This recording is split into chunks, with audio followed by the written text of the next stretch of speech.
The Galactic Council had exhausted every option. Admiral Zexathera of the Altarian fleet stared at the tactical display with four of her compound eyes, while her mandibles clicked in frustration. The creature, designation Omega-7, had consumed 3 entire star systems in the past cycle, leaving nothing but void in its wake. Status report, she chittered to her communications officer. The Terran vessel Wandering Spirit has arrived at the perimeter, Admiral. There. Requesting permission to approach. Zexathera's antenna twitched with what could only be described as incredulous disbelief. The humans had sent one ship, one small, antiquated research vessel to face a planet-sized organism that had shrugged off the combined firepower of 17 different species battle fleets. "Patch me through," she commanded.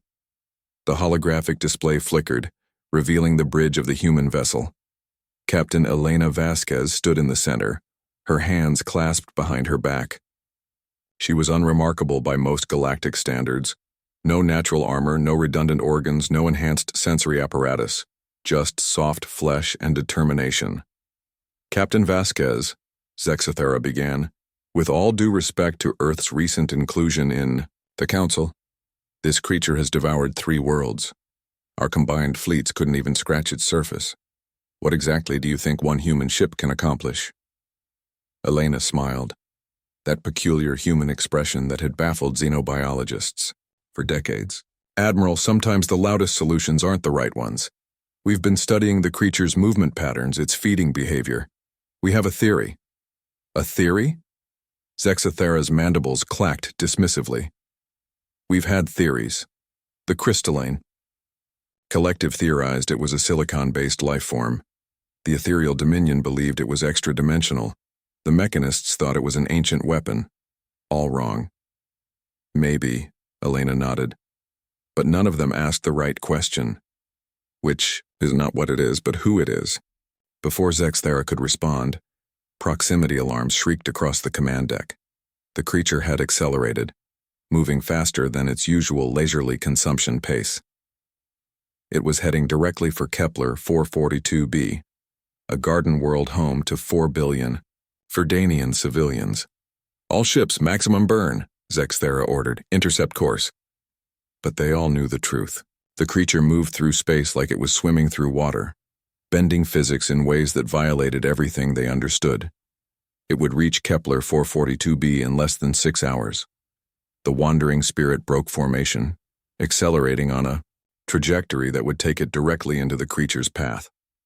"Captain Vasquez, return to formation immediately," Zexathera commanded.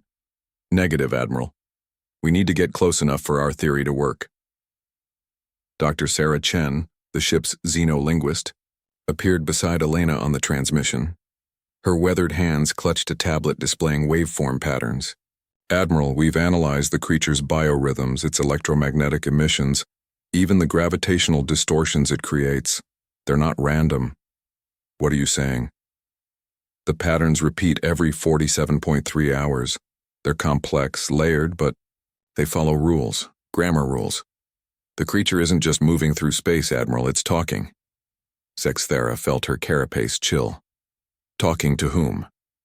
"That's what we're about to find out." The Wandering Spirit dove toward the creature's massive form. Up close, its true scale became apparent. It wasn't just planet-sized, it dwarfed gas giants. Its surface writhed with what looked like continents of living tissue, pulsing with bioluminescent patterns that shifted like aurora across its hide.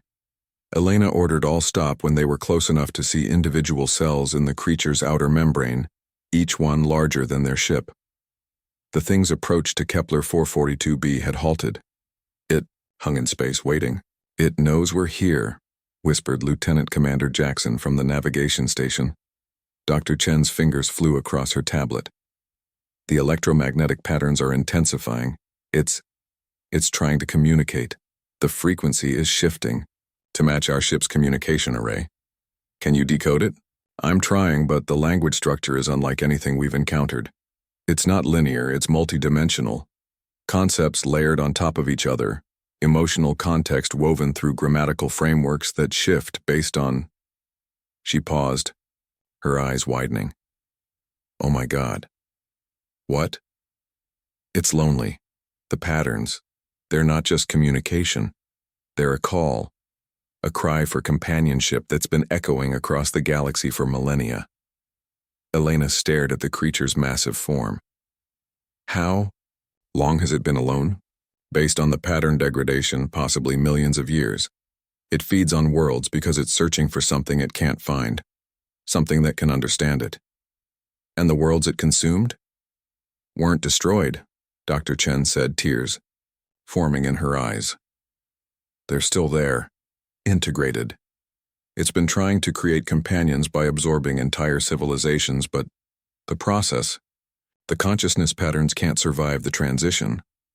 They become part of it, but they can't communicate back. Elena closed her eyes, feeling the weight of billions of lives lost to cosmic loneliness. When she opened them again, her expression held a resolve that surprised even her crew. Open a channel, all frequencies. Captain, we don't know what. Do it. The communication array hummed to life.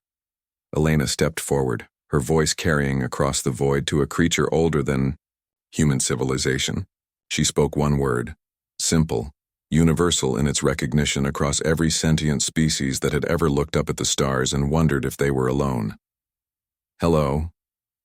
The creature's movement stopped completely. Its bioluminescent patterns shifted, reorganized, then pulsed once in what could only be described as recognition. The gravitational distortions around it smoothed. The electromagnetic screaming that had haunted this sector for months fell silent.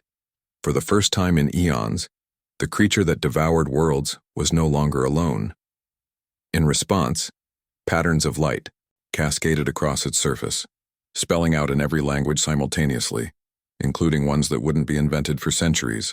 A single word in return: friend.